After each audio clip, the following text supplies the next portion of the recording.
But Senator Bato de la Rosa, essentially his comment was, tahimik ang Tiklawans at komunista sa expose ni Zaldico. Strategize muna sila how to appear righteous and anti-corruption kuno. At the same time, prevent the downfall of this government from which they benefited a lot. Well, like I said, no, kayo talaga sa media, gusto nyong magsabong kami ng mga senador. Ha? Alright, simulan na po natin. No? You've seen part 1, 2, and 3, I'm assuming, of Zaldico's testimony from wherever he is right now in the world. Ano ang reaksyon nyo sa kanyang ibinunyag? Well, these are serious allegations. Definitely, napaka-seryoso nito at hindi basta-basta dapat sabihin nating i-dismiss. Pero ang sa akin nga, sana dito siya humarap. Bumalik siya. Tulad nung halimbawang pinakita ni Yusek Bernardo na humarap sa ating Department of Justice, humarap sa Senate hearing, humarap sa ICI. Sana ganun din ang gawin ni Ginoong Zaldi ko para tumuloy na yung proseso ng pag-iimbestiga.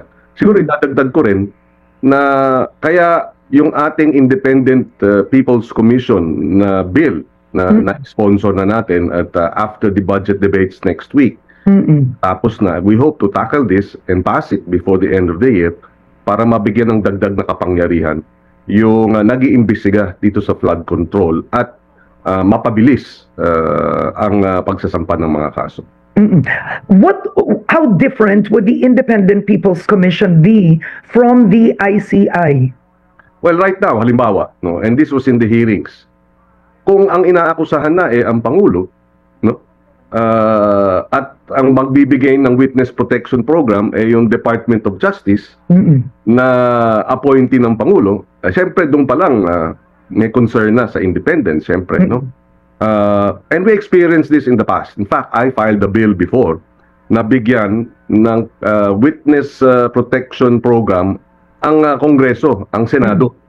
Dahil noon, ang mga nagpaparatang, halimbawa sa ZTE, NBN, etc., mga matataas na opisyal din ng Executive Department.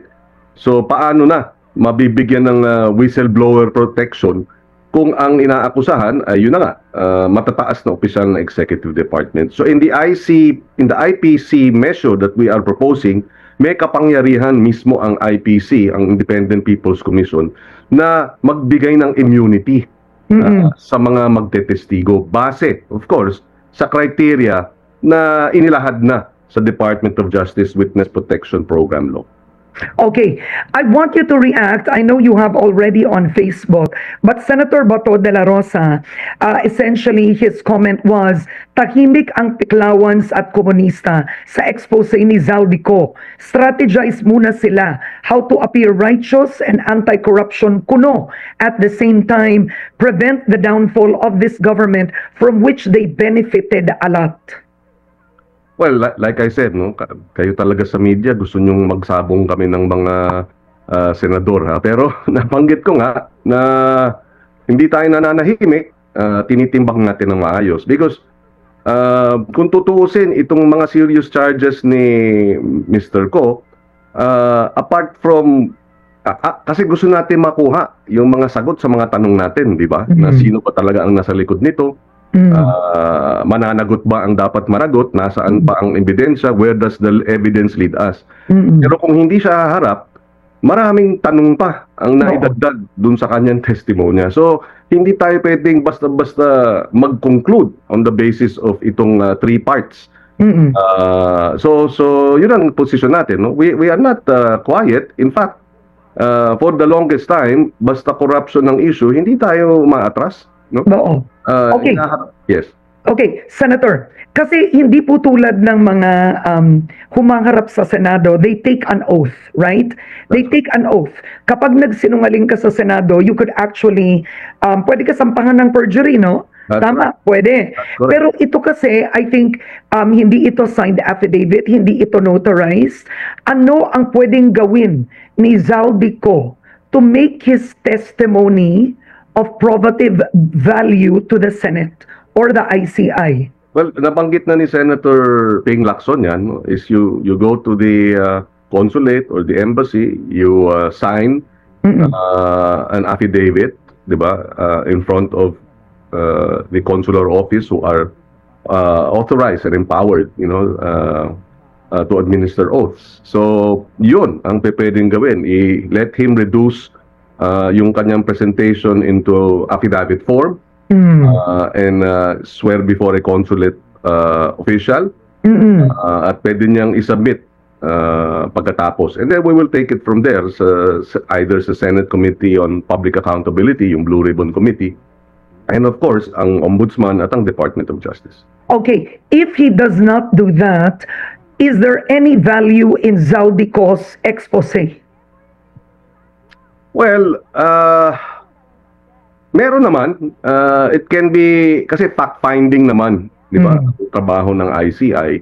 So, pwedeng maging basehan ng dagdag na fact-finding, at least GIA or guidance, may mga nabanggit siya. In fact, may mga nagpa-fact-finding na social media, nakita yung conduction sticker ng mga sasakyan, meron namang nagsabi bakit ganun ang mga petsa, etc. So, nag-umpisa na yung fact-finding. So, I guess the ICI, the Blue Ribbon Committee can, how do you call it, be guided by these revelations and then take it from there and do its own fact-finding. Okay. Now, in the three-part video, what surprised many netizens is the fact that Zaldico claims he is innocent. Kumbaga, wala daw siyang insertions, right? So that made it, frankly speaking, unbelievable. And it lessened the credibility of his allegation. However, he is specific in the last video that he says, di ba, may nagsabi 21 billion supposedly ang nawala sa insertions.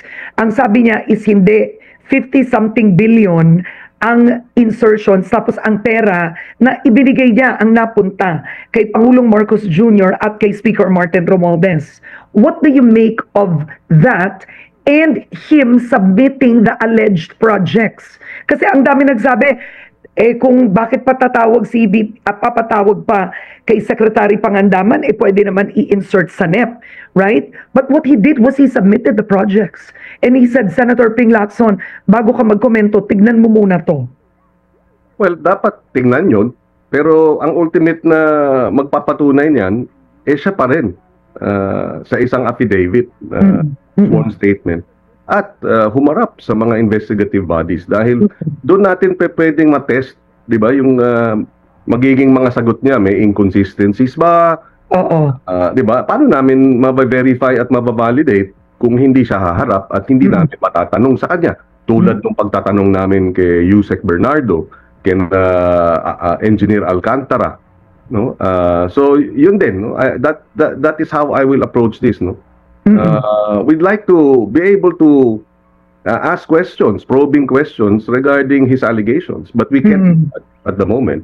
What would happen if Zaldico decides to stay in hiding for 2 more years and wait until the next elections?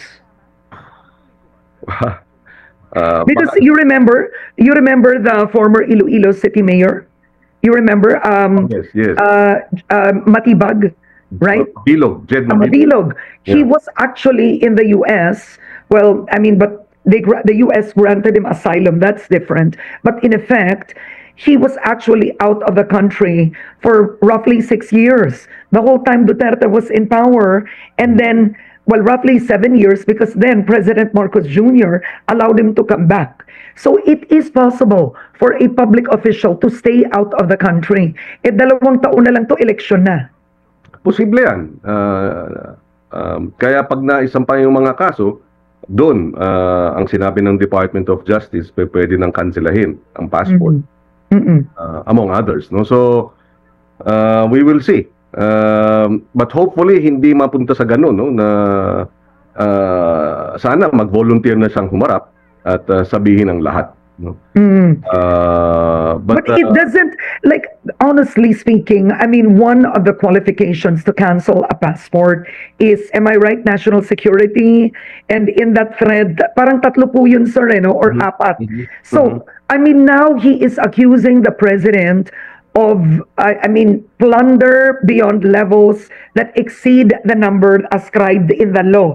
Hindi ba dapat, sa totoo lang, President Marcos Jr. should also already, at this point, cancel his passport? By that testimony alone, isn't he already endangering national stability, national security? well, that's a matter that the Department of Justice should review. And my understanding is sa last hearing, ang position nila is hindi nila mape-prevent yung karapatan ng sa ating saligang batas ng the right to travel, no, until there are pending cases filed. Okay. What do you make of the flood control hearings in the Senate? I mean, the recent one, Bernardo's testimony, he actually named, right? He named a lot of public officials, but allegedly he was dealing with the staff, right, of most of them. You have some public officials saying, why is the Senate taking that testimony hook, line, and sinker? Bakit ganun? Eh parang hearsay lalabas din ang marami na yung staff o alleged na tao ang kausap niya, hindi ang mismong public official. That's right. Well, you know, we're not taking it hook, line, and sinker. We're taking it for what it is. But, syempre, pag abogado ka, kailangan ng corroborative evidence. Kumbaga, that alone will not stand. But, di ba, may mga pangalan na na-identify. So, dapat patawag yun. No? And whether they will deny or admit, of course, we don't know. But at least, may mga other names that have been identified, have been pinpointed, and we can, if it's not for the Senate, because tayo naman in aid of legislation, it's already guidance for the Department of Justice, the ICI, as well as the Ombudsman, no, na oo, hindi pinangalan ng direkta, walang face-to-face na pag-uusap kumpara sa iba, diba? So ang layunin ng mga nag-iimbestiga at maghahanap ng probable cause, ika nga, maghanap pa ng dagdag na corroborative evidence. Okay. By testimonial and documentary evidence that may be unearthed. Okay, you did say that unprecedented corruption needs unprecedented accountability. Tama. But ang nangyari kasi dito, well, Ombudsman Conchita Carpio Morales said, no one can eradicate corruption. In all governments, there is always some form of corruption. The question is always how much, how big, what is the scale, right? Yes. So in ASEAN countries, there's an acceptance of 5 to 10% leakage. In our country, it's gone to 30% and even more. Nag-iimbestiga tayo, but it seems it's a whole government, sindikato, ang buong gobyerno, ahensya, pati ang legislature. But what can the president do, frankly, in terms of changing the systems? Yes, we can file cases, hold people into account, ipakulong. Pero pwedeng buong gobyerno makulong na. But what can change just in terms of systems? Alam mo, ultimately, and I said this because this week I'll be defending the judiciary budget. Unless we punish more and punish swiftly, yung respeto sa ating mga batas ay magiging voluntary. Oo. Ibig sabihin, I was told by